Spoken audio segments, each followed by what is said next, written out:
আসসালামু আলাইকুম। সবাইকে শুভেচ্ছা জানাচ্ছি। মাসুম মাহবুব। প্রিয় দর্শক, বেশ কিছু গুরুত্বপূর্ণ খবর আছে। এক কথায় ব্রেকিং খবর আছে আজকে। প্রথম গুরুত্বপূর্ণ খবরটি, এবার যুদ্ধের মাঠে নেমে গেল ইয়েমেনের বিপ্লবী বাহিনী। চমক দেখাতে শুরু করে দিয়েছে। দ্বিতীয় গুরুত্বপূর্ণ খবর, এবার সবচেয়ে বড় স্ট্রাইক চালিয়ে দিল ভ্লাদিমির পুতিনের দেশ রাশিয়া। খেলা জমে উঠেছে। ৩ নম্বর গুরুত্বপূর্ণ খবর, আজ সারাদিন ডোনাল্ড ট্রাম্পের বাহিনী ব্যাপক ধোলাই শিকার হয়েছে। আর লেবানন থেকে নেতাকাকুর শতাধিক সবচেয়ে মূল্যবান ট্যাঙ্ক মার্কাভাকে ওপারে পাঠিয়েছে হিজু বাহিনী। প্রিয় দর্শক, শুনতে এবং দেখতে পাচ্ছেন আপনারা স্পষ্ট, আমাকে একটু কমেন্ট করেন। লাইভটা খুব বড় করব না, কিন্তু ইম্পর্টেন্ট খবরগুলো আপনাদের দিতে চাই। রাত 11টা-12টার দিকে আরেকবার আসবো ইনশাআল্লাহ। এখন আপনারা বলেন সব ক্লিয়ার কিনা। আমি দেখতে পাচ্ছি আপনারা যেখান থেকে কমেন্ট করছেন, রোমানিয়া থেকে করছেন, বাগদাদ থেকে করছেন, কিশোরগঞ্জ থেকে, জামালপুর থেকে, ইতালি থেকে, লেবানন থেকে, মালয়েশিয়া থেকে, লন্ডন থেকে। জি, সবাইকে আমি দেখতে পাচ্ছি মোটামুটি। প্রথম যে খবরটি দিয়ে শুরু করতে চাই, আজকে সকালের যে লাইভটি করেছিলাম দেখেছেন হয়তোবা। আপনারা ধারাবাহিক যদি প্রতিটা লাইভ দেখেন আপনাদের সংবাদ বুঝতে সহজ হবে। আমি একটার সাথে একটা মালার মতো গাঁথার চেষ্টা করি। আমি চেষ্টা করি আপনাদেরকে কয়টা মারছে, কয়টা ডুবাইছে, ভাঙছে এই খবরগুলোর চেয়ে বেশি দিতে, ভেতরের ফ্যাক্টটা তুলে ধরতে, কোন দিকে যাচ্ছে যুদ্ধ, কোথায় গিয়ে থামতে পারে। এবং যারা আমার লাইভগুলো দেখছেন নিয়মিত তারা আশা করি বুঝতে পারছেন যে যুদ্ধের গতি প্রকৃতি কোথায় গিয়ে ভিড়ছে। বিচ্ছিন্নভাবে আমি দেওয়ার চেষ্টা করছি না, প্রতিটা খবরের সাথে আরেকটা খবরকে মালার মতো গাঁথার চেষ্টা করছি। দর্শক, সকালে বলেছিলাম যে কুয়েতের কাছে, ইরাকের খুব কাছাকাছি একটি অঞ্চলে ভালো ধোলাই করেছিল মার্কিন বাহিনীকে খামেনি বাহিনী। আপনাদের খেয়াল আছে হয়তো, আমি যেই জায়গাটার কথা বলেছিলাম বুবিয়ান আইল্যান্ড। বলা হয়েছে আজকে দিনে ড্রাম চাচ্চুর কয়েকটা বাহিনীকে, যেমন সৌদি আরবের প্রিন্স সুলতান বিমান ঘাঁটিতে ব্যাপক অ্যাটাক হয়েছে। সেখানে তাদের মূল্যবান কয়েকটি যুদ্ধ বিমানকে খেয়ে দিয়েছিল ইরানি ড্রোন এবং মিসাইল। পাশাপাশি ওই যে বুবিয়ান আইল্যান্ড, যেখান থেকে ইরানের বিরুদ্ধে স্থল অভিযানের একটা পরিকল্পনা করছিল, সেখানেও মোটামুটি সকলকে শুইয়ে দিয়েছে এবং তাদের যে নৌযান নিয়ে তারা প্রবেশ করেছিল সেগুলোকে ধ্বংস করে দিয়েছিল ইরান। অর্থাৎ ইরান এই মুহূর্তে হার্ডলাইনে খেলছে। আমেরিকা যেখানেই পা দিচ্ছে তাদের কাছে ইন্টেলিজেন্স যে তথ্য নিয়ে তারা আসছে, ইরান তার ওভার ট্রামগুলো করছে বারবার। অর্থাৎ বুবিয়ানা আইল্যান্ডে মার্কিন সেনাবাহিনী যে নামবে এই তথ্য কারো কাছে জানা ছিল না। যে কোনোভাবেই হোক ইরানের কাছে এই তথ্য পৌঁছে যায় এবং ইরান সেখানে তাদেরকে ব্যাপক হিট করে। তাদেরকে আর সুযোগ দেয়নি, তারা সোজা যেখানে যাওয়ার সেখানে পৌঁছে গেছে। লেবাননের যে খবরগুলো আসছে খুব ইন্টারেস্টিং। গত 24 ঘন্টায় বলা হচ্ছে একটি মাধ্যম বলছে 21টি মার্কাবা আর একটি মাধ্যম বলছে 28টি মার্কাবাকে ধ্বংস করেছে হিজু বাহিনী। 24 ঘন্টায় একটা মার্কাবার দাম 6 মিলিয়ন মার্কিন ডলার, মানে 60 লক্ষ মার্কিন ডলার, নট টাকা। কল্পনা করেন কত টাকা একটা মার্কাবা। পৃথিবীর সবচেয়ে উন্নত ট্যাঙ্ক বলা হয় মার্কাবাকে, এবং এটার মধ্যে 2 থেকে 4 জন বা তারও অধিক অনেক সময় সেনারা অবস্থান করে যুদ্ধ ফ্রন্টে প্রবেশের সময়। এই মার্কাবার ট্যাঙ্কগুলোকে যখন হিজবু বাহিনী উড়িয়ে দিয়েছে তখন তাদের ভেতরে যারা আছে তাদের ভাগ্যে কি ঘটছে বলা মুশকিল, কারণ ওই দেশটি এই হতাহতের কথা স্বীকার করে না।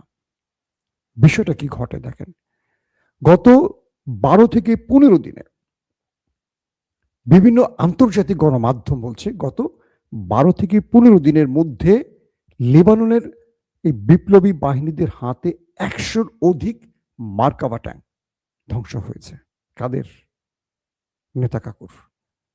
100 মার্কাবাকে এবার ক্যালকুলেটারে গিয়ে হিসাব করেন, একটির দাম 6 মিলিয়ন, 60 লক্ষ মার্কিন ডলার। তাহলে 100-র দাম কত আসে হিসেব করে বোঝার চেষ্টা করেন। তার মানে কি পরিমাণ ক্ষয়ক্ষতি করছে। নেতা কাকুর টার্গেট ছিল তারা ফিলিস্তিনে যেভাবে একটি ঘাঁটি গড়েছিল, তারা লেবাননের মধ্যে স্থল অভিযান চালিয়ে সেখানে প্রবেশ করবে এবং সেখানে তারা দখল করে লেবানিজদের কন্ট্রোল তারা নেবে এবং হিজবুল্লাহকে শেষ করে দেবে, অর্থাৎ আরেকটি ফিলিস্তিন বানাবে। কিন্তু লেবানিজ বিপ্লবীদের হাতে তারা এমন ধোলাই খাবে কল্পনা করেনি। তাদেরকে চারদিক থেকে ঘিরে ব্যাপক অ্যাটাক করা হয়। প্রচুর হতাহতের খবর আসছে। প্রকৃত সংখ্যা কেউ বলছে না, বলতে পারবে না, সেন্সর হচ্ছে সংবাদ। সো বলা হচ্ছে এত ট্যাঙ্কের মধ্যে তাহলে কত লোক ওপারে যেতে পারে। তাদের হেলিকপ্টারগুলো একটার পর একটা আসছে আর হতাহতদের নিয়ে ফেরত যাচ্ছে হাইফার উদ্দেশ্যে।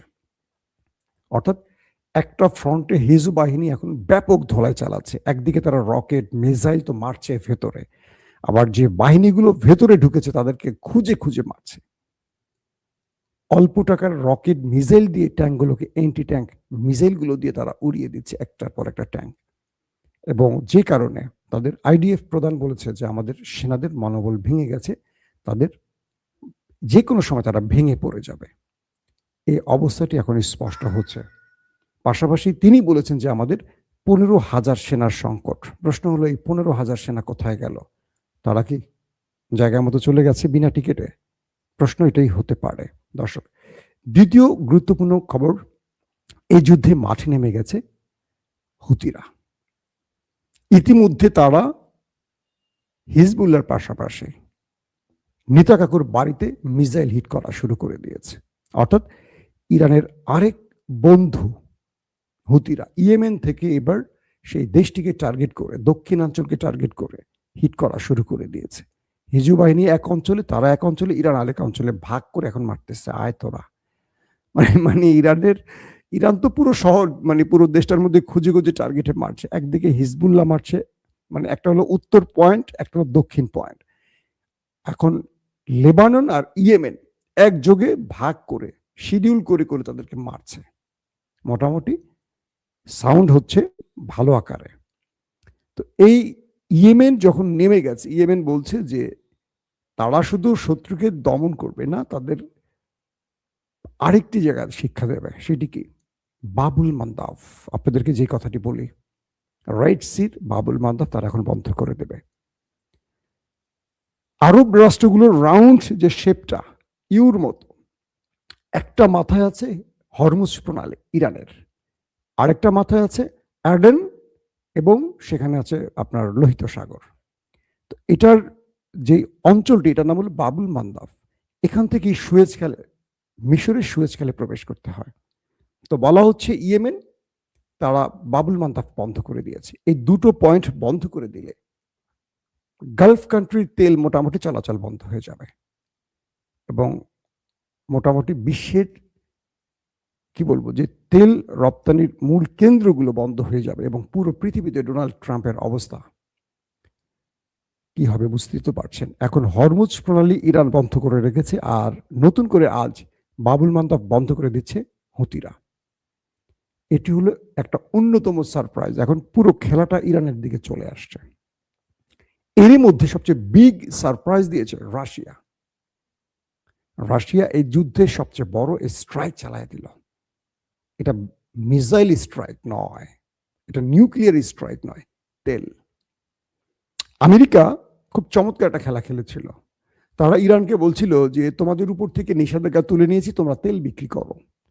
আর রাশিয়াকে বলছে যে তোমাদের উপরও নিষেধাজ্ঞা তুলে দিয়েছি, তোমরা তেল বিক্রি করো। কেন এটা আমেরিকা করেছে জানেন?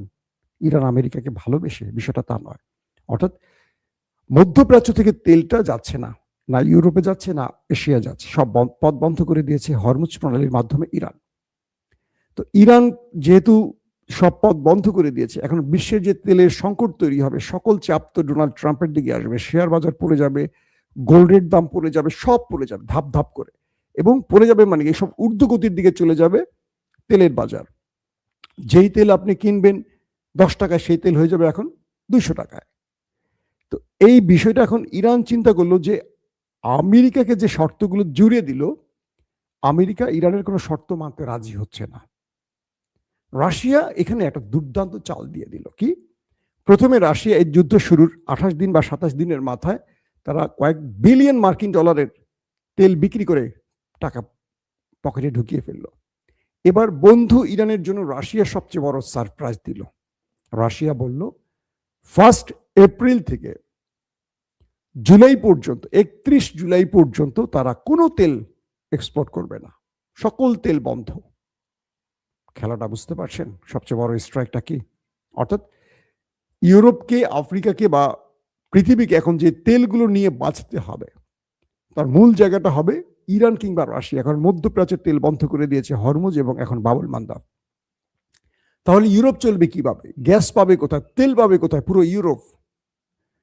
তাই আমেরিকা ইরান এবং রাশিয়ার উপর থেকে নিষেধাজ্ঞা তুলে দিয়েছিল এই তেলের ক্ষেত্রে। ইরান বলছে যে আমার তেল নাই, আমি তেল বিক্রি করতে পারবো না। কারণ ইরানের সবচেয়ে বড় বিক্রেতা কারা? কারণ চীন। চীনকে তো কন্টিনিউ তেল ইরান দিয়েই যাচ্ছে, যত পারে তেল ট্যাঙ্কার ভরে ভরে চীন নিয়ে যাচ্ছে। আর এতদিন ধরে রাশিয়া তেল বিক্রি করছে, ভারত যাদের কাছে বিক্রি করার করছে, এবং সব দেশকে বলছে তোমরা এখন রাশিয়া থেকে তেল নাও। কে বলছে? আমেরিকা, মানে নিষেধাজ্ঞা তুলে দিয়ে। তো দেখলো ইরান, দেখলো আর রাশিয়া দেখলো, চীন দেখলো, এতে করে তো যুদ্ধ থামছে না, বা ইরানের পকেটে বিজয়টা পুরোপুরি আনা যাচ্ছে না। এখন রাশিয়া বলছে আমার তেল শেষ, বা আমার এখন আর তেল বিক্রি করার ইচ্ছা নাই, আমি এখন তেল বিক্রি করব না, আমি 1 এপ্রিল থেকে 31 জুলাই পর্যন্ত আর তেল বিক্রি করব না। এখন ইউরোপ হয়ে যাবে অন্ধকার, পুরো ক্লাবস ওয়ার্ল্ড তেল সংকটে পড়ে যাবে। আর যতটুকু আছে সেটার দাম কত হতে পারে কল্পনা করেন। রাশিয়া বলে দিয়েছে তেল বিক্রি করতে পারি যদি তুমি ইরানের উপর থেকে, রাশিয়ার উপর থেকে সকল নিষেধাজ্ঞা তুলে দাও, শুধু তেলের না, সকল নিষেধাজ্ঞা তুলে দিতে হবে এবং ইরানের শর্ত মেনে নিতে হবে। ইরান যে শর্তগুলো দিয়েছে এই শর্তগুলো তোমাকে মেনে নিতে হবে। কে বলছে? রাশিয়া। ইরানের কাছে আসছে ডোনাল্ড ট্রাম্প যে তুমি তেলটা বিক্রি করো, অ্যাটলিস্ট আমার ইজ্জত বাঁচাও। ইরান বলছে আমার তেল বিক্রির এখন আর সময় নাই, আমার তেল এখন উত্তোলন করতে হবে, সময় লাগবে, এখন আমি আর তেল বিক্রি করতে পারবো না। মানে এতদিন তেল বিক্রি করতে দিত না নিষেধাজ্ঞা দিয়ে, এখন ইরান বলছে না আমি এখন তেল বিক্রি করার মুডে নাই, আমি এখন যুদ্ধের মুডে আছি। আমেরিকা পড়ে গেছে মাইনকা চিপায়। অন্যদিকে তো আরব রাষ্ট্র তেল দিতে পারছে না, পথ বন্ধ করে দিয়েছে ইরান। এখন ভ্লাদিমির পুতিনের এই চালটিতে পুরো মার্কিন প্রশাসন ক্লাবস হয়ে গেছে, ঠান্ডার হয়ে গেছে। কি করবে এখন ডোনাল্ড ট্রাম্প? একদিকে তিনি মনে করেছিলেন যে ইসরায়েলকে সাথে নিয়ে এসে খার্ক আইল্যান্ড দখল করবেন, ইরানের তেল গ্যাস তিনি লুট করবেন। সেই পথটিও ইরান বন্ধ করে দিচ্ছে, তাদের 10 লাখ সেনাকে মাঠে নামিয়ে। আমেরিকাকে বলেছে যে তুমি 10,000, 20,000, 1 লক্ষ পাঠাও, তোমার সেনা পাঠাও, আমি 10 লক্ষ রেডি রেখেছি তোমার বাহিনীকে ওপারে পাঠাবার জন্য। তুমি আসবে বিসমিল্লা বলে, কিন্তু তুমি যাবা ল্যাংরা লুলা হয়ে, সেই ব্যবস্থা আমি করে রেখেছি। এখন মার্কিন সেনারা ইরানে ঢুকতে সাহস পাচ্ছে না। কেউ হয়তো ঢুকবে চাকরি বাঁচাবার জন্য, কারণ এখানে সবচেয়ে বড় ব্যবধানটাকে ইরান তার রাষ্ট্রকে রক্ষায়, সার্বভৌমত্ব মানচিত্রকে রক্ষায় যুদ্ধ করছে। আমেরিকানরা কেন করছে? আমেরিকানরা করছে দখলদারিত্বের জন্য। সো সেনাবাহিনীর যে মোরালিটি, এটা আমেরিকার অটোমেটিকই ভেঙে যাবে। কেউ নিজেকে রক্ষায় লড়াই করবে আর কেউ অন্যকে মারার লড়াই করবে, দুজনের মনোবল এক থাকে না। এখন রাশিয়া যে চালটা দিয়ে দিল এই পর্যায়ে এসে, যে তারা এপ্রিল থেকে জুলাই পর্যন্ত তেল বিক্রি করবে না, তাহলে ইউরোপের কি হবে? ইউরোপের কান্নাকাটি শুরু হয়ে গেছে। এখন ইউরোপ আমেরিকাকে বলছে তুই বেটা যুদ্ধ থামা, 2 দিন পরে আমার সব দেশ, আমার পুরো দেশ অন্ধকার হয়ে যাবে। এমনি ঠান্ডার দেশ, গ্যাস ছাড়া এরা চলতেই পারে না। পাশাপাশি এলএনজি প্রায় 17% অফ হয়ে গেছে কাতার থেকে, কারণ সেখানে হিট হয়েছে। যেই হিট হোক, কাতারে বড় হিট হয়েছে। কাতার, কুয়েত, দুবাই, সৌদি আরবেও আজকে ইরান বড় বড় অ্যাটাক করেছে। সব অ্যাটাকের পর যেটা বোঝা গেছে, মোটামুটি শত্রুকে একভাবে না 4 পয়েন্ট থেকে ইরানের মিত্ররা খেলছে। এখন রাশিয়া তার খেলাটা খেললো তেল দিয়ে, ইরান ফ্রন্ট খুঁজে খুঁজে এখন মারছে। আমেরিকা বিভিন্ন জায়গায় গোপনে ঢোকার চেষ্টা করছে, সেখানেও মারছে। কাল থেকে আজ পর্যন্ত মার্কিন সেনাদের ব্যাপক আক্রান্ত হয়েছে। ইরান দাবি করেছে তারা কয়েকদিনে প্রায় 500 মার্কিন সেনাকে ওপারে পাঠিয়েছে। এবং ইন্টারেস্টিং খবর, ঘাঁটিগুলো থেকে পালিয়ে চলে গেছে ট্রাম্প বাহিনীগুলো। তারা বিভিন্ন হোটেল, রেস্তোরাঁ বা কোনো মোটেল বা বিভিন্ন সিভিলিয়ানদের এরিয়ায় গিয়ে আশ্রয় নিয়েছে। সেখানে খুঁজে খুঁজে ইরানের ড্রোন সেখানে অ্যাটাক করছে।